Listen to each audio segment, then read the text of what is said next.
Hello મિત્રો, કેમ છો બધા? મજામાં છો?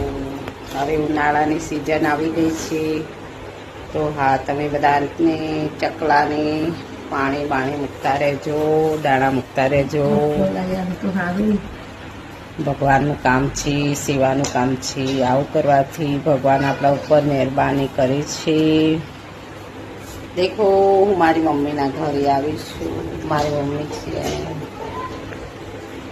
હવે માનવની રજાઓ પડી છે તો વેકેશનમાં આવ્યા છીએ.